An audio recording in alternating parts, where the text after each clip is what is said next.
Hi friends, welcome to my channel. నేను చేస్తున్న curry ఆలు మేతి కర్రీ. ముందుగా బాండీలు పెట్టుకుని హీట్ అయిన తర్వాత ఆయిల్ కూడా వేసుకుని అది హీట్ అయిన తర్వాత ఒకదాని తర్వాత ఒకటి జీరా, బిర్యానీ ఆకు, లవంగం, దాల్చిన చెక్క, ఇలాచి ఇవన్నీ వేసుకుని 1 నిమిషం ఫ్రై చేసుకోవాలి. అవి ఫ్రై అయిన తర్వాత ముందుగా 2 ఆనియన్స్ని కట్ చేసుకున్నాం కదా, అవి వేసుకుని అలాగే 2 పచ్చిమిర్చి కూడా వేసుకుని దోరగా వేయించుకోవాలి. దోరగా వేయించుకున్న తర్వాత 1 స్పూన్ అల్లం వెల్లుల్లి పేస్ట్ వేసుకుని అది కూడా పచ్చివాసన పోయేంత వరకు ఫ్రై చేసుకోవాలి. అల్లం వెల్లుల్లి పేస్ట్ ఫ్రై అయిన తర్వాత మనం ముందుగా 2 ఆలుని తీసుకుని కట్ చేసుకుని వేసుకోవాలి.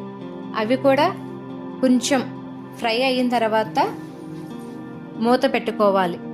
మూత పెట్టుకున్న తర్వాత 1 నిమిషం ఉంచుకుని మళ్ళీ మూత తీసి ఇప్పుడు టమాటా ప్యూరీ వేసుకోవాలి. ఇది కూడా పచ్చివాసన పోయేంత వరకు ఫ్రై చేసుకోవాలి.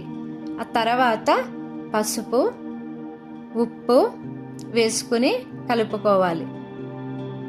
ఆ తర్వాత కారం కూడా వేసుకుని తర్వాత ధనియాల పొడి, గరం మసాలా పౌడరు ఇవన్నీ వేసుకుని 1 నిమిషం కలుపుకోవాలి.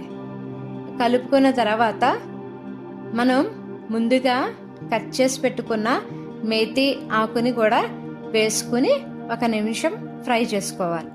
ఫ్రై చేసుకుని మనం మూత పెట్టుకోవాలి. మూత పెట్టుకున్న తర్వాత 1 నిమిషం ఉంచుకోవాలి. తర్వాత మూత తీసి తగినంత వాటర్ వేసుకుని కలుపుకొని మళ్ళీ మూత పెట్టుకోవాలి.